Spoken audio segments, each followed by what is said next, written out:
Eu falo um pouco sobre essa questão do mito da independência da Bahia. Eu queria que o senhor destacasse um pouco sobre o que o senhor tem refletido, pensado e escrito sobre essa questão. Na verdade, eu creio que é importante a gente pensar o 2 de julho relacionado com o 7 de setembro. O 7 de setembro constrói uma narrativa de uma independência do Brasil monocrática, né? De um ato de Dom Pedro, centrada no sul do Brasil e como um ato pessoal. Quando você pensa o 2 de julho, você precisa pensar numa guerra, numa batalha, as pessoas, enfim, que morreram, que se colocaram à disposição, na ação de outras regiões, de outros personagens, pessoas anônimos, pessoas pobres, pessoas ricas, pessoas de várias origens, indígenas, mulheres, entre outras. Então, nesse sentido, eu creio que a gente entender e estudar o 2 de julho, a independência da Bahia, é importante para a gente quebrar esse mito de uma independência feita por um grito. O senhor percebe assim uma situação de um patriotismo oficial e um patriotismo popular. Como o senhor avalia essa questão? Durante o processo de guerra, as autoridades precisaram construir um discurso patriótico. E esse discurso falava sobre a ordem, sobre a disciplina, diante de um cenário de muita rebeldia, porque as pessoas tinham questões sociais a resolver.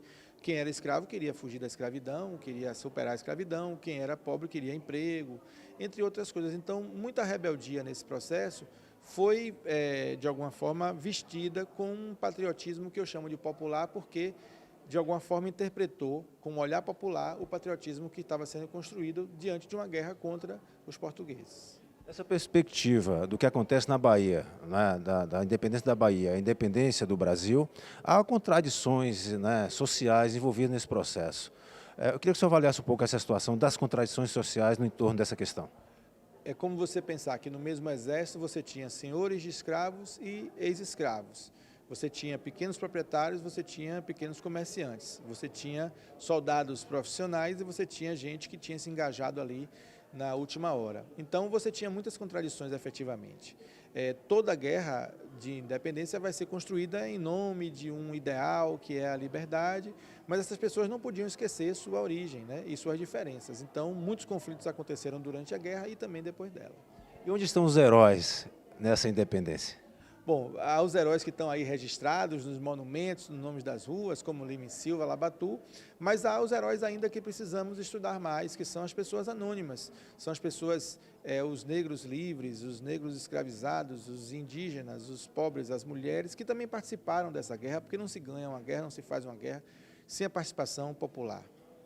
O bicentenário continua vivo, né, se discute. O que tem a oferecer ainda? É preciso que a gente use o Bicentenário para nos fazermos perguntas como nação do que ainda falta construir, né? Ainda somos uma nação muito violenta com nós mesmos, com nossas mulheres, com nossas crianças, com os povos indígenas, com as pessoas, enfim, o país é ainda muito racista, o país ainda é muito machista e a gente precisa superar essas mazelas. A sensação que passa é que essas coisas estão cada vez mais vivas, né? De repente dá um passo para frente, dá dois atrás, de repente dá dois para frente, um atrás. Como você avalia a conjuntura política no Brasil nesses últimos anos? A história é feita dessas idas e vindas, né? E a gente tem que saber construir, com luta, com entendimento, com estudo, mas fundamentalmente com a afirmação dos valores democráticos, com a afirmação dos valores de liberdade e de prosperidade para todos. O senhor é otimista nesse processo? Creio que sim. Não obstante, a gente precise muitas vezes passar por dificuldades. Acho que é importante a gente pensar que é possível sempre avançar e melhorar no processo histórico. O que o senhor avalia desse evento aqui em Caetité? Muito bom, né? Um curso fazendo 30 anos, é um curso consolidado, o curso de História do Campus 6 está de parabéns, tem conseguido formar historiadores, historiadoras, professores, professoras de História há muitos anos.